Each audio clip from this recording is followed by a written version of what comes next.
اللہ تعالیٰ کے فضل و کرم سے ہمارا یہ درس قرآن جاری و ساری ہے۔ انشاءاللہ تعالیٰ العزیز آج ہم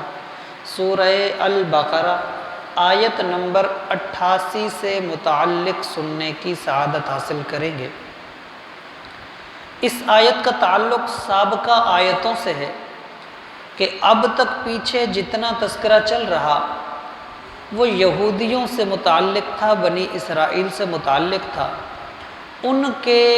کئی طریقوں، کئی عادتوں، کئی بہانوں، کئی خطاؤں، کئی سزاؤں کا بیان کیا گیا کہ تم لوگوں نے یہ کیا، اللہ نے تم پر یہ احسان کیا، اللہ نے یہ احسان کیا، تم لوگوں نے ایسے نافرمانی کی، ایسے کی، ایسے کی، ایک ایک چیز ان کو بتائی جا رہی ہے۔ پھر ہوتا یہ تھا کہ جب ان کو ان کا کوئی عیب بتایا جاتا تو یہ اس پر کوئی نہ کوئی عذر پیش کرتے تھے کہ بھی ایسے نہیں تھا، اس کی یہ وجہ تھی، اس کی فلاں وجہ تھی۔ اسی طرح سے پھر پیچھے ان کو یہ بتایا گیا کہ تم لوگوں کی ایک عادت ہے کہ تم انبیاء کرام علیہم السلام کو نہیں مانتے، تم انہیں ٹھکرا دیتے ہو۔ وجہ کیا ہوتی ہے؟ وجہ یہ ہوتی ہے کہ ان کی طبیعت کے اندر آ گئی تھی عیاشی، سکون۔ جو بھی اللہ کا نبی آتا تھا، جب انہیں اللہ کے فرامین سناتا تھا تو وہ احکامات دیتے تھے، تعلیم کے احکامات دیتے تھے، عبادت کے احکامات دیتے تھے، بچنے کے احکامات دیتے تھے، ان کو قناعت پسندی کے، ان کی عادتوں کے تھا ساری چیزیں خلاف، کیونکہ انہیں عیاشی کے اندر مزے آ چکے تھے۔ اب یہ جب عمل نہیں کرنے کا دل کرتا تھا تو یہ نہیں کہتے تھے کہ ہم عمل نہیں کرتے، بلکہ یہ سامنے والے کو ہی جھوٹا کہتے تھے کہ نہیں، آپ جو کہہ رہے ہیں وہ غلط ہے۔ اس طرح سے یہ لوگ انکار کرتے تھے،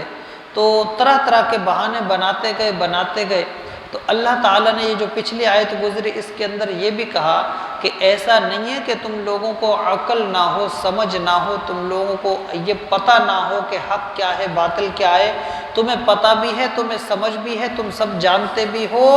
ساری چیزیں کرنے کے باوجود تمہاری یہ عادت بن چکی کہ چھوٹی چھوٹی نافرمانیاں کر کے تم سرکش ہوتے گئے،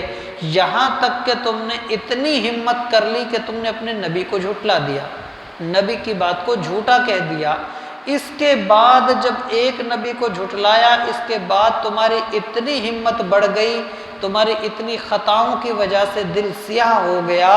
کہ تم نے دوسرے نبی کو جھٹلایا، تیسرے کو جھٹلایا، کرتے کرتے انبیاء کو جھٹلانا تمہاری عادت بن گئی۔ پھر بھی تم لوگ باز نہیں آئے، تمہارے دل اتنے سخت ہو گئے کہ تم نے انبیاء کو تکلیفیں دینا شروع کر دی، جھٹلانا، پھر اس کے بعد ان کو ستانا، ان کو تکلیف دینا، اور کرتے کرتے یہاں تک پہنچ گئے کہ جب تمہارا بس لگا تم نے انبیاء کو شہید کرنا شروع کر دیا۔ اتنی تمہاری عادت بگڑ گئی۔ یہ ایسا نہیں ہے کہ تم لوگوں سے کوئی غلطی ہوئی ہو، بلکہ یہ تم لوگوں کی سرکشی ہے، تم لوگوں کی یہ عادت بن چکی، تم لوگوں کا یہ شیوہ بن چکا کہ تم لوگ اب ایسے ہی کرتے ہو انبیاء کرام علیہ السلام کے ساتھ کہ ان کو نہ مانتے ہو، پھر ان کے در پہ ہو جاتے ہو، ان کو تکلیف دینے کی بات کرتے ہو، اور یہاں تک کہ ان کی جان کے دشمن بن جاتے ہو۔ تو یہ انبیاء کرام کے ساتھ تمہاری عادت ہے۔ اب پھر ہوتا یہ ہے کہ جب آپ کا کوئی بہانہ نہ چلے، جو آدمی ہو نا، جب اس کا کوئی داؤ نہ چل رہا ہو، کوئی بھی بات اس کی وہ نہ چلے آگے،